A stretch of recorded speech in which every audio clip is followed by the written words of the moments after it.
All right, let me try to expand it. Does that look all right? Yep.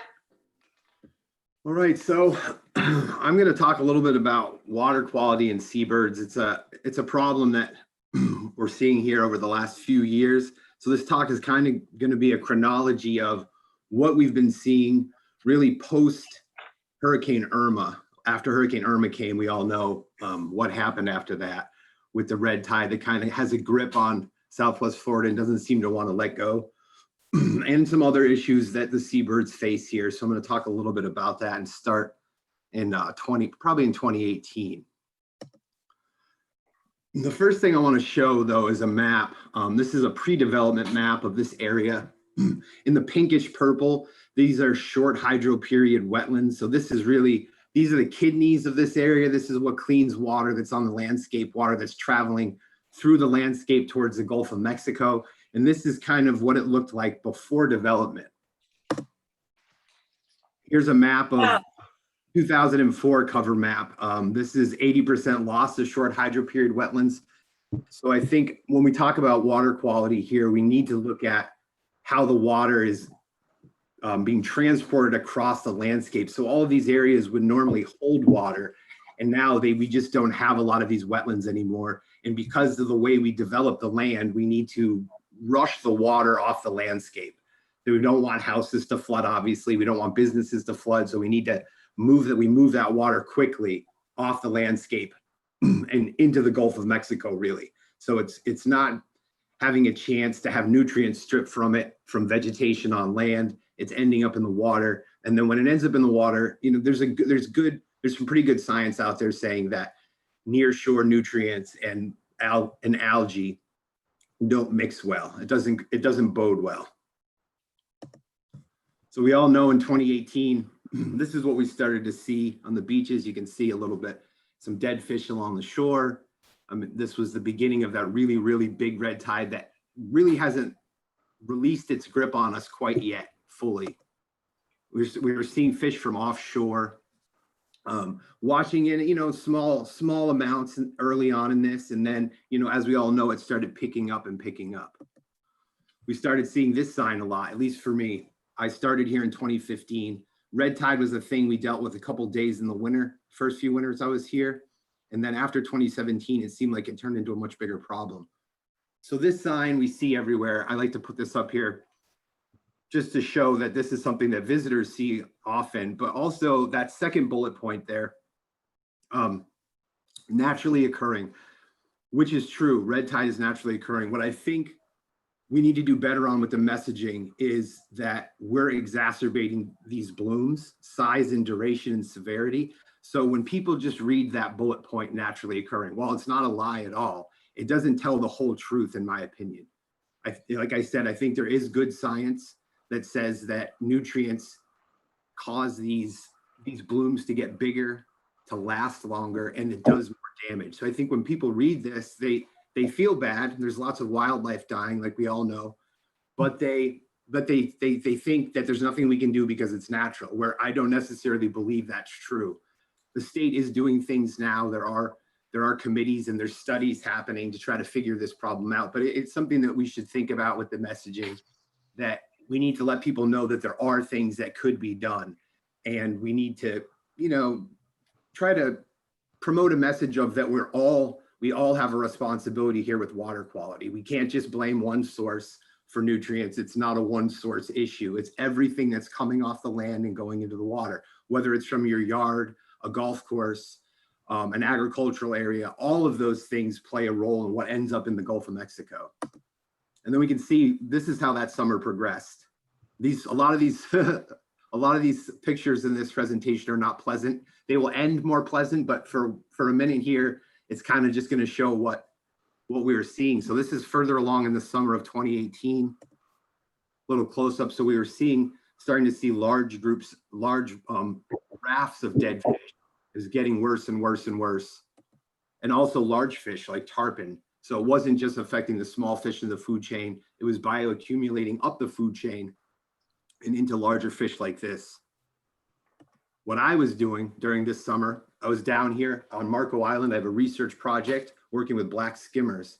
So I was banding these black skimmer chicks in the colony right before they fledge. And I was noticing the chicks were really lightweight. This picture won't mean a lot, but this is a black skimmer chick being weighed while it's being banded. Typically, we would see chicks between 260 and 300 grams. And this chick, as you can see, if you can see the number on that scale, this chick was 156 grams. So this started to become a pattern that I was seeing in this colony. So these birds were really lightweight. They weren't gaining weight the way they should have. So by all outward appearances, when you looked at this colony, it looked like a lot of healthy chicks running around. There was a lot of birds, and even a lot of birds fledged. But what I was noticing, because I had these birds in hand and I was banding them, is that something wasn't quite right. Here's a bird. This is kind of what it looks like when we release it. It has a plastic leg band on it, so I can follow this bird over time. So we know how it moves around Florida during its life. And we also get a good idea of survival from that particular cohort that summer when we recite these birds in subsequent years. So this is the only boring graph I have, but this is the data from 2017 and 2018. So 2017 was post Hurricane Irma and post big red tide outbreak. And you can see all those blue dots are the weights of the birds, and the weight is going up. You can see it going up that axis, and then the wing length on the bottom there. And that just shows those birds are about the same age. So birds with a similar wing length, these skimmers, are about the same age, you know, within a half a day, maybe 1 day old. And you can see the dots from 2018, the orange dots are for the most part lower, so that the weights were down. So this wasn't normal, but we weren't really sure what was going on. So a few of the birds that didn't survive were sent for necropsy. So the necropsy of those birds showed moderate levels of brevetoxin in the tissues, and then a coccidiosis infestation, which is a parasite, which was probably causing the birds to be underweight and less fit. Now, there's no way to say for sure that that brevetoxin in the tissues of those birds directly led to the coccidiosis, but you could make that jump where the brevetoxin weakened those birds and allowed that coccidiosis infestation to take over. And there's no direct data to show that, but usually when you have an infestation like that, there's a comorbidity or stressor that causes that to happen. So that could be an issue that we're seeing. We weren't seeing these birds die. We weren't seeing a lot of dead fish on the shore at Marco. We weren't coughing from red tide or anything like that, but we did have some brevetoxin in the system. It was in the birds, and then they got this other parasite, which didn't kill most of them. But I will tell you that the birds that I banded that summer, I haven't seen many of them afterwards. So because they were less fit and lightweight, they have they're less likely to survive that first winter. You want these birds to fledge big and healthy and robust, and these birds, they weren't. This is a bird that I ran into. This is a hatch-ear bird. So this is a chick that can fly. This probably fledged from that colony that year. This is in like mid-September. And this bird, it's hard if you haven't seen a lot of these birds up close. This chick is a skeleton, really. And there was no fat on this bird's body.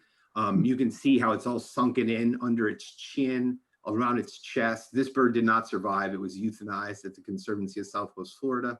But this is what probably happened to a lot of those birds that fledged from Marco so underweight. This is that same day I was out there.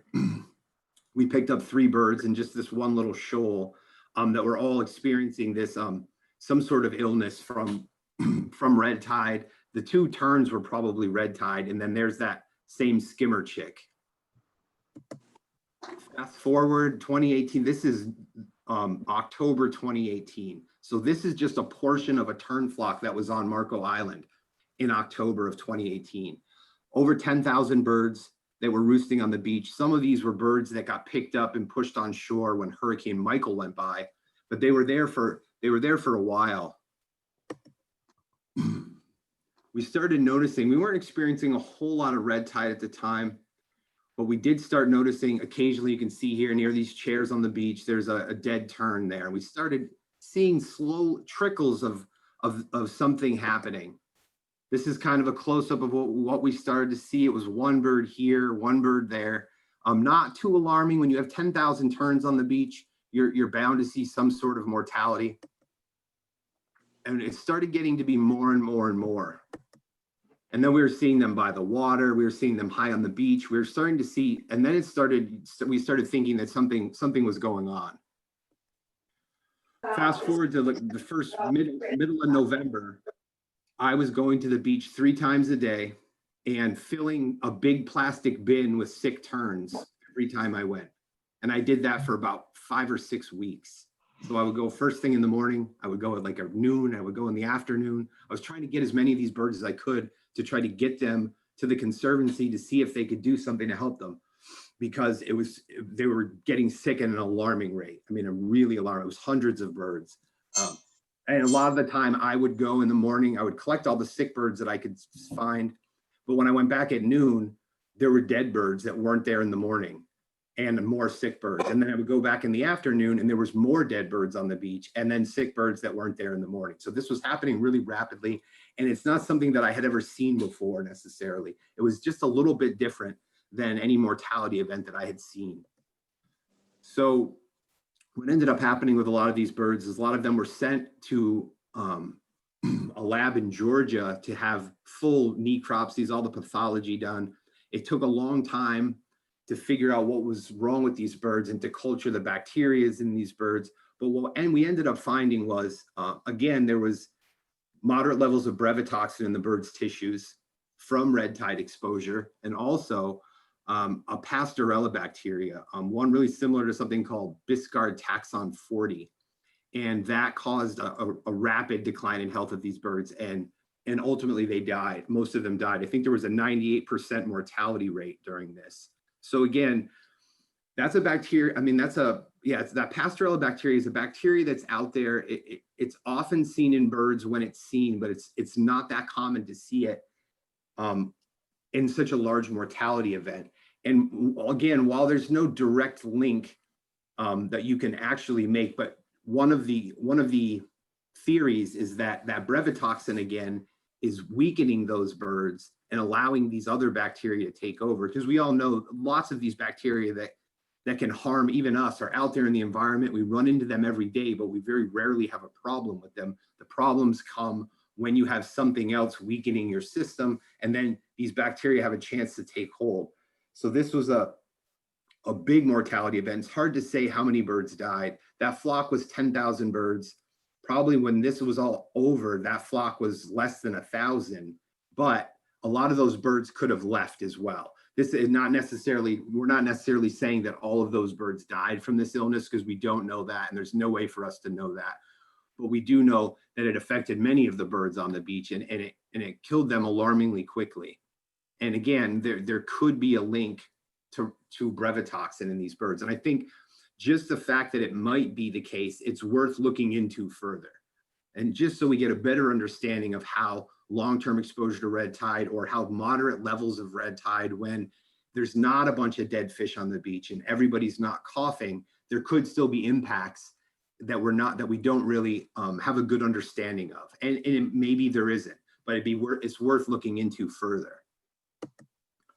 So jump from the late fall, early winter of 2018 to October 2019, and the red tide came back. And this red tide was pretty insidious as well. This is a photo of a turtle on the beach, and this is one of 12 found just on Marco Island alone on this day that this turtle was found. And of course, we also had a lot of birds. Cormorants are usually birds that are affected, pelicans. So there was a lot of birds being found dead and brought in to the Conservancy here during the fall and winter of 2019 as well. And like I said, lots of turtles. I don't remember the exact number of turtles. I'm not someone that keeps that data, but I know personally I might have found 20 or 30 dead turtles, mostly Kemp's Ridleys, which is a really endangered turtle. And I think the county and the state keeps track of those numbers. So I do want to say that these things are reported. So when there's turtles on the beach, dead dolphins, dead birds, I think everybody needs to realize that even though they're removed from the beach, and they're removed for lots of different reasons, no one wants to see them there. Also, decaying wildlife feeds red tide, so you don't want to leave it there. But we do record all of this. So the state is aware when turtles are dying on the beach, when dolphins are dying on the beach, birds are dying. Audubon and other organizations have good communication lines with state agencies, so they know what's going on when these things are happening, and they're recording it and doing what they can do, short term while it's happening, to try to alleviate the problem, even though there's not a lot you can do once these types of events really take hold. So now we're going to move now into this past summer. So this is a little bit different issue, and this is a bird from the colony on Marco this summer. So this is kind of the final. This is the final horrible story in this talk, and then I'll talk a little bit about what else we're seeing and why I'm hopeful. But this bird, you can see its right leg, something wrong with it. That's the ankle joint of the bird that looks like the knee. We started seeing swelling in these joints while these chicks got big. And I had a lot of these birds in hand looking at them. And this bird, they were really limping badly. We weren't really sure what was going on. Here's a little close up of that leg. You can see that right leg is really bent, swollen. There's a lot of edema in it. And we took a lot of these birds these birds went up to Crow in Sanibel, and they determined that it was some sort of septic arthritis. These birds also were euthanized, all of them, I think, and sent to that lab in Georgia for a closer inspection. After they were necropsied, it was found that they had bacterial infections that caused septicemia from a staph bacteria, a bacteria called Pseudomonas, also Enterococcus and E. coli. So we don't have the means necessary to do the genetic testing. It's really expensive to determine the source of these things. So there's not a determination on where it came from. So there's lots of options as to where it could have come from, and we don't have a definitive determination as to where. But what I will say is Enterococcus and E. coli, as probably most of you know, are bacteria that come from sewage. And when we have some sort of leak, or we have communities on septic systems and there's a lot of rain, that could end up in the water. It could end up in the food that the birds are eating, the fish that their parents are bringing back to the colony. It could end up on the shore of the colony. So that is a possibility of how they got these bacteria. And if that was the case, maybe E. coli and Enterococcus weaken the birds, they end up getting staph and Pseudomonas. I will say Pseudomonas is a bacteria that can form a film, and it could form a film on the beach. It could be what happened to these birds, but we don't know. So we don't know where it came from. I can't tell you that it came from human sewage. I've never seen this happen in a bird colony before. So I don't necessarily think that it came from the birds themselves, because obviously the guts of these birds have E. coli and Enterococcus in them. These are bacteria that are inside digestive tracts. But my opinion would be, and after talking with other people from that have been doing work with colonies for a long time, this is just not something we see the birds give themselves, because there's a lot of colonies of birds out there where we don't see this, and we've never seen this. So I would say there needs to be not an investigation, but we need to be better at investigating this problem when it arises. And we also need to do better at water quality testing. So when you look back at the data, you really want to see a really robust water quality testing program that's expansive. So when this happens, we can look back at all of these testing sites that are done weekly maybe, and we might be able to notice something happening before it gets to this point, if that's what's happening. If that's not what happened to these birds, I think it's still a smart thing to do. Like, as big and robust a water quality testing system as possible would alert you to any sort of septic issue or anything else that's bringing these contaminants into the Gulf and near shore waters. So even if that's not what happened to these birds, we could prevent that stuff from entering the system if that testing was much more robust. And I know that costs a lot of money. Those are a lot of resources. Those are policy issues. So someone like me really just collects data like this and passes it on to policy people. You know, of course, we have policy staff and they talk about this. And these are ongoing conversations now in state agencies with the NGOs, local and statewide. And they're trying to figure out the best way to deal with these things. I think that we can do better at water quality testing. But what I will say is that all of these problems, they take time to deal with and a lot of resources to deal with and the will to deal with. So it is being worked on. And I know for many of us, it seems painfully slow, where like I'm seeing things like this happening. And as you can see, like starting in 2018, I've been seeing these things happening daily to the birds and wildlife here up until the present day. And it is maddening at times, but there is progress. I will say that I have seen, I've been here for 5 years and I have seen progress moving in the direction that it needs to move in. And it is painfully slow, but I think that it is, nonetheless, it is still progress.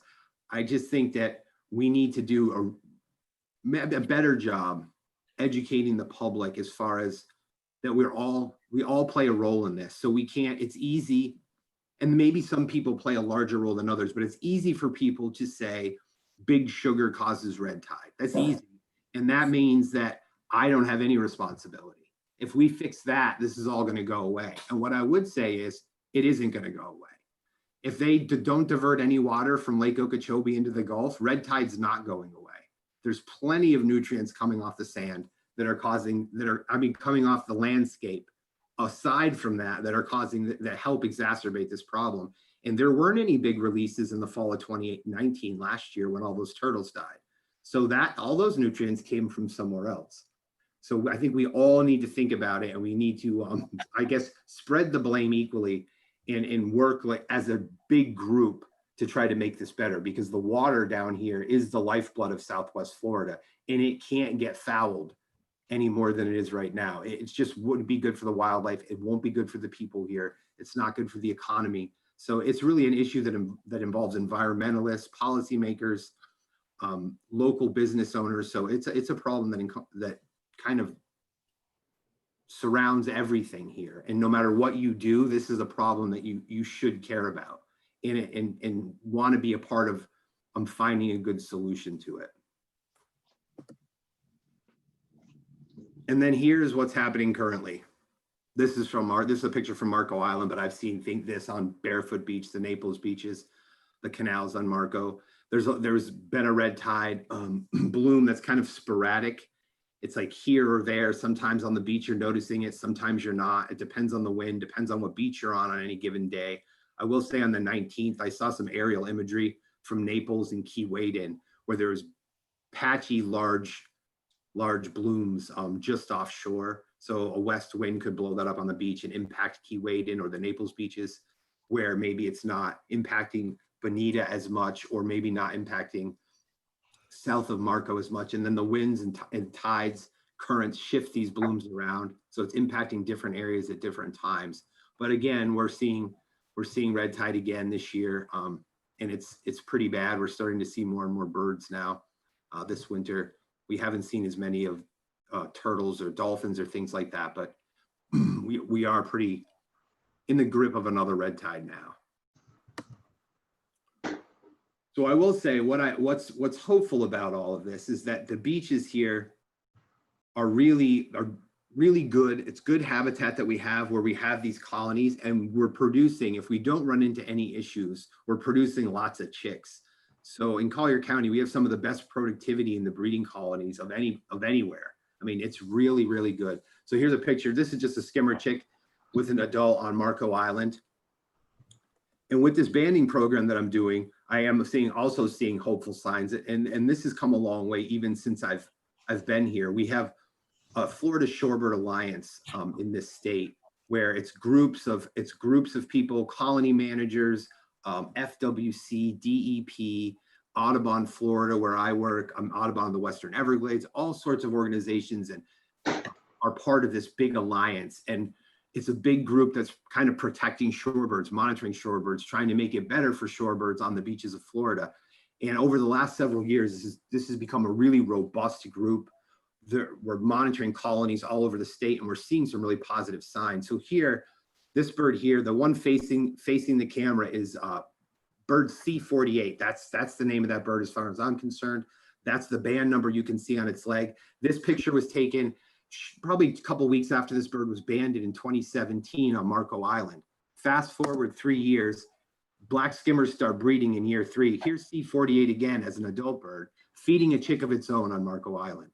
So this is a really good sign. We saw a lot of this happening this summer, that first cohort that I banded in 2017, these birds have come back to breed on Marco and raising chicks of their own. So it's a really, really good sign for us. It gives us an idea of survival. So a lot of these birds are surviving, and then they kind of disappear, some of them. We don't see them again. I think this bird was one of those birds where I banded it. We took a few pictures. We saw it for a few weeks, and then it was just gone. We didn't know where it was. We never saw it. And then all of a sudden, it just appears out of the ether when it's time to breed, and it's back on Marco Island and raising chicks of its own. So these are the types of things. We're moving in the right direction, I think, for water quality. I think maybe we need to see a little bit more action on the things that were promised in the state as far as working on this issue. Maybe we haven't seen all of those things fulfilled for sure, but we need to keep moving in that direction. And we need to make this an issue that people are thinking about. And I think we need to make this an issue that people vote on. And I think, spreading that message and getting people to understand how important this is and what kind of impacts it does have will go a long way. And if we can do that, this program we have in place, monitoring shorebirds and keeping shorebirds safe, doing outreach on the beach, educating the public. These are all things that FWC, DEP, Audubon, Florida, we're all doing that. And we've made huge strides in that arena. So if we can get the water quality under control with this really robust shorebird monitoring program that we have, we'll see a lot more of this, where these birds are producing chicks, they're coming back, they're adding to the population, and Florida could be a really big stronghold for these different breeding species that we have here. And I think we're on our way to doing that. So it's not all gloom and doom for sure. It's just sometimes we see it a little bit too much. And I can take some questions now. If anybody has any questions for me about what we're seeing or anything like that, I can answer them. Adam, the city of Naples has removed about 1,200 near-shore septic systems, and the city and the county, Collier County, as you know, have instituted a wet season ban on fertilizing. Most of your studies are being done on Marco. Are there still septics and on Marco? So Marco, I don't know when it was, but several years ago, they did convert the entire island so they're on a sewer system now, not on septic. Yeah. What I understand, About 10 years ago. some of Isles of Capri is still on septic, I think. So I think there is a push within the state agencies and other groups where we'd like to see that change. And so given that, and you're seeing a little hope here, what is it exactly that you would like to see done? so what I would like to see done is I think for as far as like the problem that we had this summer in the colony, where we had over 250 skimmer chicks in that colony, and I would think less than 50 survived. And when we get done doing all the testing, we have the bacteria isolated, we know what they are, and then it stops there because we don't know, we can't trace it. So you'd have to do genetic testing on the bacteria that was isolated in the birds to find out if it was human-born, wildlife-born, where'd it come from? Because we don't know. Like really, we can't say where it came from. And for someone like me, it's pretty frustrating, where I would like to see us somehow be able to either have a pot of money or a plan ready where we can do that kind of testing and then know where it came from or what the source was, not the exact source, but whether it was human-born, wildlife-born, what was it? And then have a water quality testing plan that we could match up with what we found. So if you look at the data, there is water quality testing, they do it. And the Healthy Beaches program, they're testing places where people are going much more often, which makes perfect sense. So the Tiger Tail Lagoon gets tested quite a bit, which is right near where the colony is. But there's not a whole lot of testing done in these other locations. So I would like to see more testing sites much more often. So we have a really solid, robust data set where if something starts to happen, we can go back to that data set, or we can notice something in that water quality testing that we could remedy before it became a problem. I think as far as the issue from this summer, that would help a lot. And I think we need to do a better job of what we do with how we divert water from the landscape, I think. So, you know, we don't want communities to flood, obviously, but just having everything drain to a canal that mainlines into the Gulf of Mexico just doesn't work. I mean, the water's not being cleaned out. It's not moving across the landscape slowly. It's just kind of flowing into the ocean, and it's taking with it all the nutrients that it's picking up along the way. So I don't know how you would engineer a change to that, but I would like to see our runoff water dealt with in a different way, where it's not making it to the ocean as quickly as it is now. And then with the fertilizer bans during the wet season and all that, I think that makes a big difference. And this is going to be something that takes a little bit of time, because we have we have legacy nutrients in the ground where, you know, the ground stores these nutrients. So it's going to take a minute for it to, that buildup to lessen before we see immediate impacts from these different changes that we're making. So I think, I think we've done some good things, and I'd like to see, a few more things done, though I can't provide a solution because I'm just not, that's out of my lane, trying to figure out how to divert the water from the landscape. I have a question. Go ahead, Laura Lee.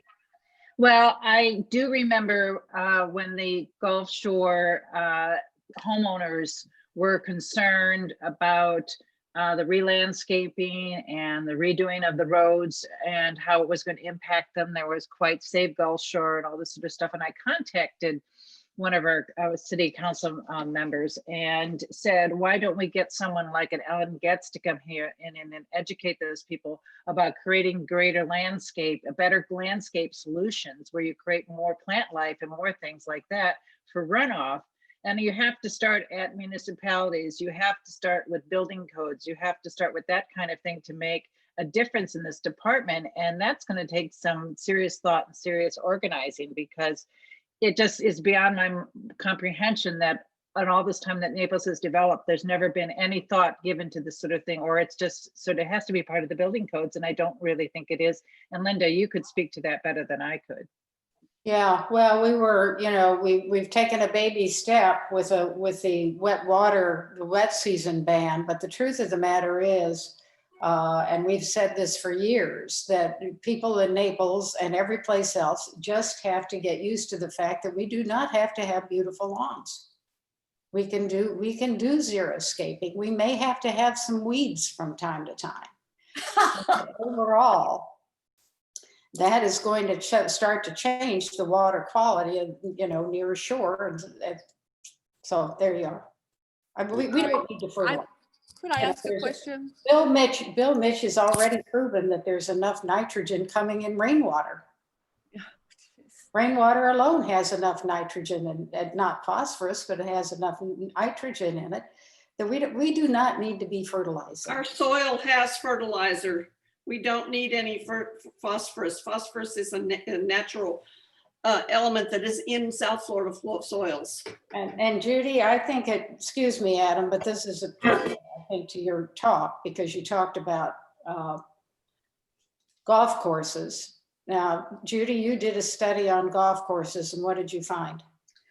Actually, golf courses were not the biggest problem. It was ag followed by lawns. Golf courses recycle a lot of their water. They do not discharge the water that they put on their land. They keep reusing it. They put it into ponds and pump it back out again because water is so expensive for them to use. So they released very little water. They use a lot of nitrogen, but they use it up. Yeah, that's why I'm suggesting that there needs to be some sort of thing happen at the municipal level where these types of things, not just the fertilizer runoff, but how we landscape and how we can do these sorts of things going forward and getting people educated. So it's going to be a difficult thing about how you landscape and how you change the way you do your lawns. Not if you use native plants, Laura Lee, you know that. If you use native Oh, I plants. know that. I know Yeah. that, but You don't not need the fertilizer. general public. The general public needs, this That's needs to a be good question. pushed. It needs to be something to be done and a concerted effort with educating the community on what this means. Do you not want red tide? This is what you need to do with your lawn. We could probably get people off of fertilizers if we would could get them a good propensity of them back on recycled water. And recycled water contains half of the nutrients that It your lawn has might some. ever need, because it actually has twice as much as fresh water. And one of the things that I think we need to do is to get Collier County to adopt the fertilizer ordinance. But I We have believe new that commissioner. Naples, Maybe it can be done. I believe that Marco Island has adopted the fertilizer ordinance. correct? Marco Mhm, and Naples and Lee, mhm. just, you notice there's a hole in that. Also, Linda, you mentioned that the city had converted 250 homes off of septic. The county has now done about another 250 and has about 500 to go. We did 1,200. You did 12, okay, well, you did 1,200. The county has done half of theirs now. Good, that helped. Could I ask a question? Because I live down there and I've been watching the beach and the shorebirds over the last 5 years. And it's been very troubling, I have to say. And we have a new county commissioner now. So I wonder, Adam, if you've made this presentation to Rick Locastro. And I also wonder if you've presented this to the general manager of the Marriott, because obviously the scale of their development is significant. And is this tied in any way to the problems of the lagoon at Tiger Tail? Could you answer this? So we have had partnerships with the Marriott. We do talk with them about, I mean, mostly what I'm doing is educating the Marriott, their staff, and trying to educate the beachgoers at the Marriott about disturbing the birds. So Yeah. so for me, what my role here is I'm out there monitoring the birds. I'm a seabird expert, so I can talk about what's happening with the birds and to the birds. And then this kind of science monitoring data that I collect gets passed to people that do policy things. So I'm not a policy person. So as far as talking to people about ways to change things or things like that, that's really out of my lane. So, what I can say is what I've seen happen, likely what caused that or the different theories, whether moderate levels of brevetoxin in the birds result in these other comorbidities. There's signs that say that could be likely, but as far as definitely knowing, there's more work that we have to do. So we do have policy staff. I'm Audubon in the Western Everglades. I work with Brad Cornell, who's one of their policy people on a lot of these issues. So he is talking with the town. He's been at the meetings at the city of Marco Island about adopting their ordinances and a lot of things around the local area about dealing with runoff water and all of that. So this information that I presented to you, Brad gets from me on an ongoing basis, and he uses that when he goes and lobbies the cities, the towns, the counselors. So this is and then the statewide Audubon Florida is also doing those things with other policy staff. So I'm kind of the boots on the ground collecting the data and then passing that information out to people that work with policymakers. I have a couple questions, Adam. On the monitoring, who currently does the water quality monitoring for that area, and who else? You talk about expanding it. What are there other organizations that could also help in expanding? I mean, what's the universe? Yeah, so that is something that I think they're looking into. I believe Marco Island just signed a new contract with, now the groups escape me, to handle their water quality testing, and they have bolstered their water quality testing on Marco. So I will say that they're increasing the testing in their canals. So that is starting to happen. And I don't want to say, because we had that problem on the beaches of Marco, black skimmers fly quite a ways to feed. So they're skimming, they're catching fish. They can be miles from the colony feeding and coming back with fish to feed the chicks. So if that is how the birds got sick, though we don't know if that's the case. But if that was, it wouldn't necessarily be Marco Island where they ran into trouble. It could be all the way at north of Key Waden. It could be in a back bay somewhere. It could be south, past Caxambas towards Cape Romano. So there's no way to know. And we don't have a good idea of exactly where the birds are foraging because we have no way to track them. So for someone like me to start to unravel this problem, what I would like to do is put transmitters on these black skimmer adults where I can see them where they go to feed. So I would know if something was happening, we could look at the hot spots for feeding. I'm sure there's spots that change, but any given time, a lot of the skimmers are going to the same locations to feed. So what someone like me can contribute would be data that showed where the birds are frequenting, where they're going the most. And then we could look at those areas if we have a problem and maybe start to unravel some of this. Okay, but then as far as you know, it's right now it's the local municipality or county that does. Yeah, right. Not the state then. In other states, the state does that. That's why I think the state does some testing as far as how much of it, because Rookery Bay has a program where they're doing water quality. So they're out, they have a water quality person, they're out testing things. And it's also when we're thinking about these problems and people are like, we need to fix it. And they hear that all these skimmer chicks died, which is terrible. We test water, but we can't test water for everything. So we're not testing for you can't test for everything that could make wildlife sick. That's just not feasible. And then when you have a problem like we had this summer, we're talking about many, many samples from the sand, the water, from the birds would have to get tested, and tens of thousands of dollars just to do the testing to unravel what happened this summer. So there is a resource limitation and it's real. So it is frustrating that we can't know exactly what happened. So we have this story that we can tell from this summer, but it ends before there's a conclusion because we don't know. And it would be so expensive. But I think we've been talking with my colleagues like Brad, that if we're going to, move towards where we have a solid plan when we have something happening in the bird colony like that and a pot of money that we can access to do this deeper dive, of course, in partnership with state agencies, because they're really the ones that are in charge of the wildlife. And that's everyone that was involved in this summer, from the state to the local organizations. Everybody that knows about this doesn't ever want it to happen again. And if it does, they want to be able to tell what happened.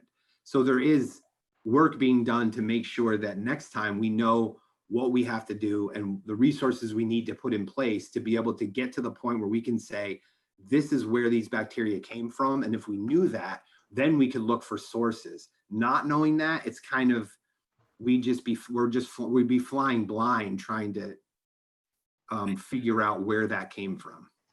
I can tell you this, we have black skimmers in Lely.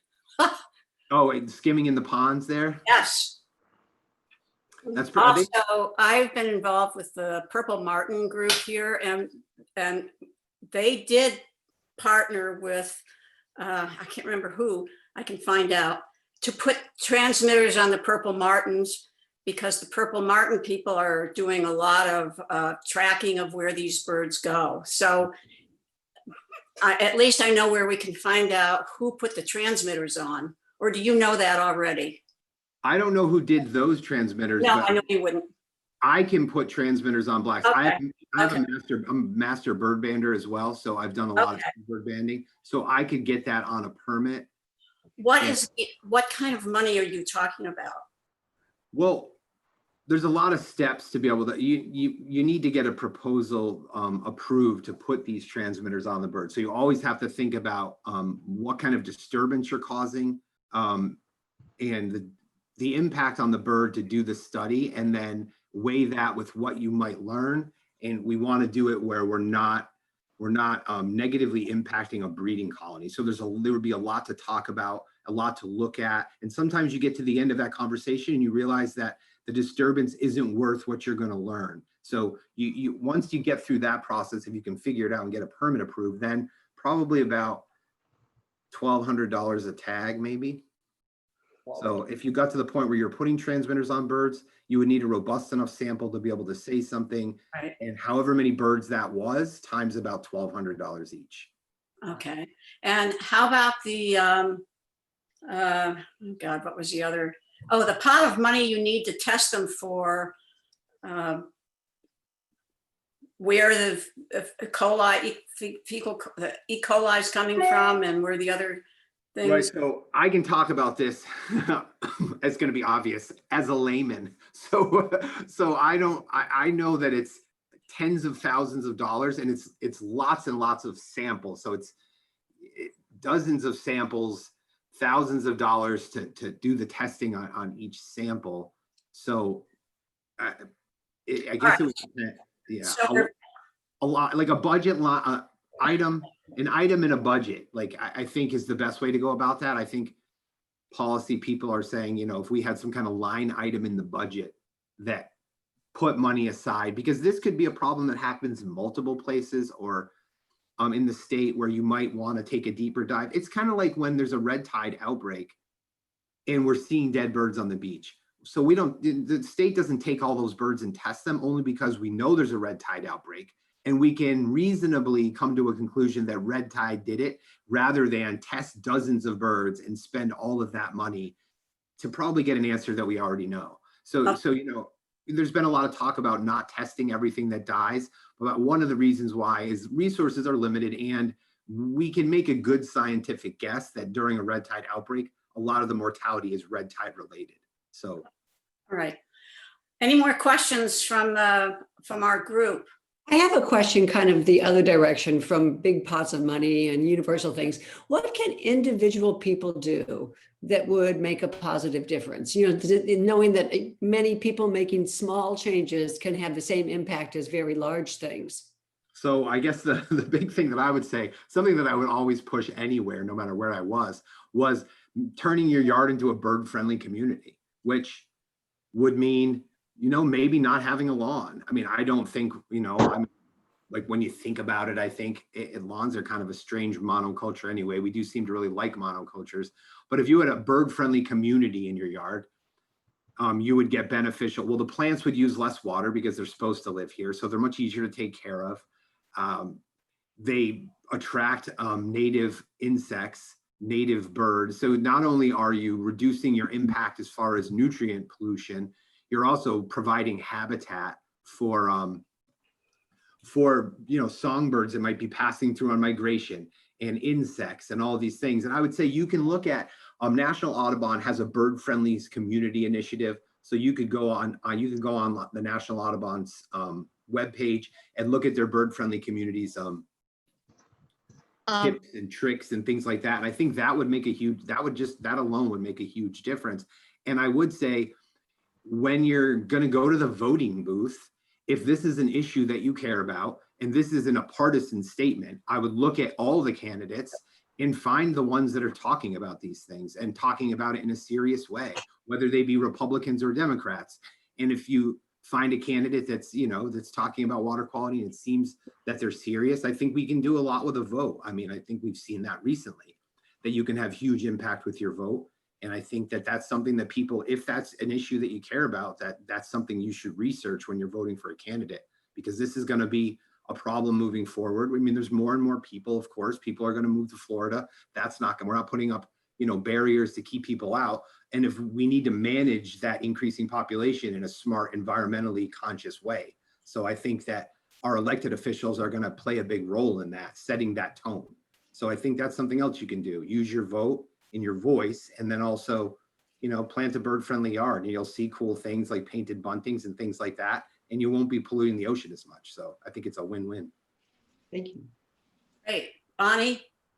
Just to follow up on what Adam is saying, we had people come from the county to do Florida-friendly plans, and they educated our board of directors, and you know, we really changed a lot of things in the community. But then a whole new board came in and changed it. But you know, you keep trying. The other thing I wanted to mention, about 10 years ago, my husband and I worked with Brad and many other volunteers as bird stewards. And the initial idea was during the nesting season to really educate people.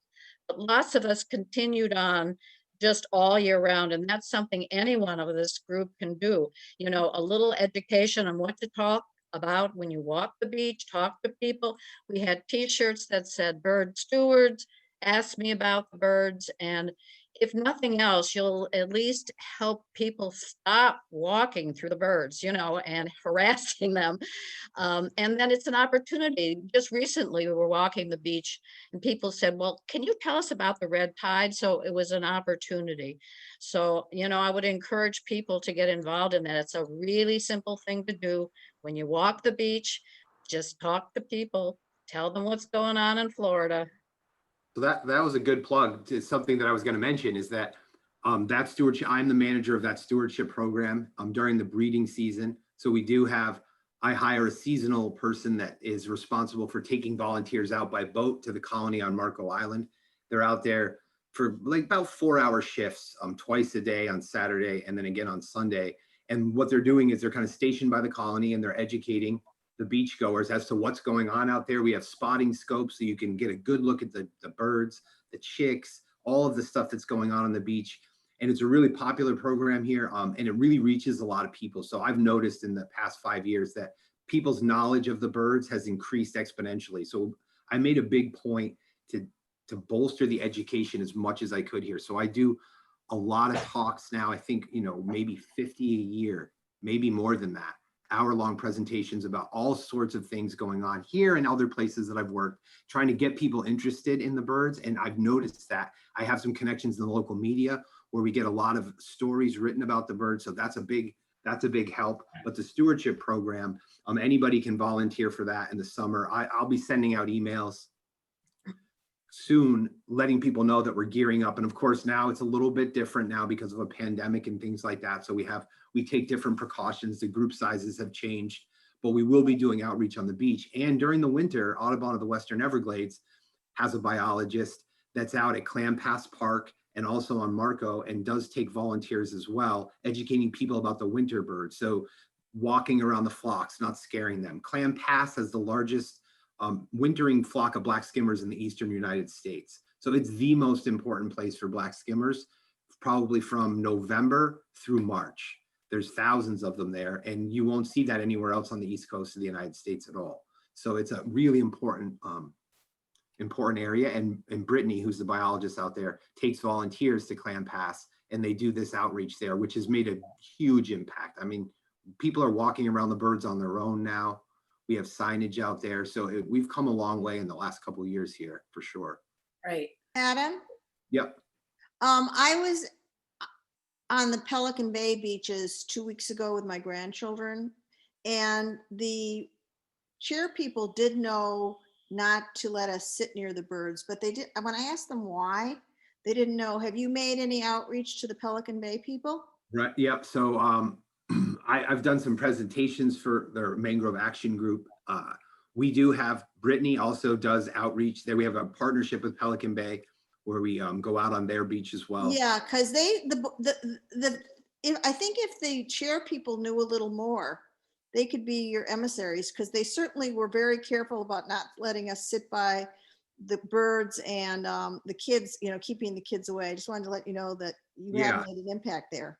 Yeah, and the next step, I think, is we're going to talk to beach staff. And also, we have this really nice sign on the Clam Pass side of the pass. And we're making a duplicate sign. It's being made right now, actually, so it should be up within a week on the Pelican Bay side as well. Great, because I think it's making a difference, because I actually was taking my grandchildren over to the birds until I was told not to do it. Right. Yeah, and so I think that there's a lot of people who just are like, I'm assuming there are other people like me who are just as ignorant. Yeah, and we just need to do, when I see that happening, I just think we're not doing a good enough job. Yes. Message. It's all your fault that I did that. It is. We have most people are not trying to hurt birds when they do that. Yeah, that's what I'm saying. It's really cool when those birds flush like that in mass. It looks awesome. Oh, it was amazing. Yeah. So then we put our chairs really far away, and then we watched them that way. Yeah, so it's good. We're slowly getting there, but I think Good. we have a really good partnership with Pelican Bay now, so we'll try to expand on that. And we have some really good support in that community where people are asking us to do more. So I think that's a good sign as well. That's great. Can I Well, just jump in? Oh, okay. Oh, I just want to say Pelican Bay real quickly. The Pelican Bay Post, Phoebe, tends to do a couple good articles Yeah. a year to tell people to avoid the birds. And then when nesting season comes, and then when turtle nesting That's true, season but comes. the Beach Boys didn't know. Yeah, That's Yeah, what well, I'm saying. It's a they're little, more direct contact. You're right. yeah, so I think a little bit of Beach Boy education will take care of thousands of people. yeah. I'm going to have to call this interesting discussion to a close. Adam, thank you so much for spending your time with us this morning.